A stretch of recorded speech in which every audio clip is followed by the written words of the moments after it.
ঢাকা মহানগর উত্তর স্বেচ্ছাসেবক দলের সাবেক সাধারণ সম্পাদক আজিজুর রহমান মুসাব্বির ও আবু সুফিয়ান সহ কয়েকজন রাজধানীর তেজতুরী বাজার এলাকার স্টার কাবাবের পাশের গলিতে আড্ডা দিচ্ছিলেন। এ সময় দুটি মোটরসাইকেলে আসা দুর্বৃত্তরা মুসাব্বিরকে লক্ষ্য করে এলোপাতাড়ি গুলি ছুড়ে দ্রুত পালিয়ে যায়। এই ঘটনায় কারণ বাজার ভ্যান মালিক সমিতির সাধারণ সম্পাদক আবু সুফিয়ানও গুলিবিদ্ধ হন। গুলিবিদ্ধ দুজনকে উদ্ধার করে রাজধানীর একটি বেসরকারি হাসপাতালে ভর্তি করা হয়। পরে কর্তব্যরত চিকিৎসক মুসাব্বিরকে মৃত ঘোষণা করেন। এই সময় কান্নায় ভেঙে পড়েন নিহত মুসাব্বিরের মা। তার আহাজারিতে ভারী হয়ে ওঠে হাসপাতালের পরিবেশ।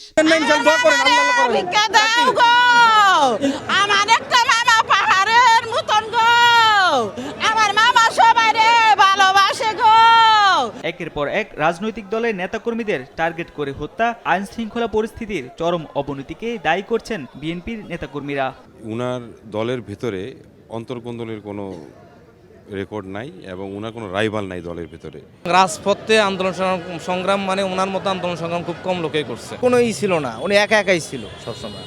মানে উনি যে দল বল নিয়ে হাঁটবে ওটি কিছু ছিল না ওনার।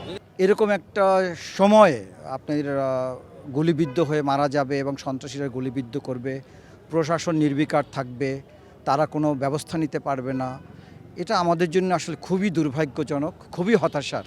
রাতে ময়নাতদন্তের জন্য মুসাব্বিরের মরদেহ ঢাকা মেডিকেল কলেজ হাসপাতালে নেওয়া হয়। এই ঘটনায় পুলিশের পক্ষ থেকে আনুষ্ঠানিক কোনো বক্তব্য পাওয়া যায়নি। তারেক মাহমুদ সুজন, দেশ টিভি, ঢাকা।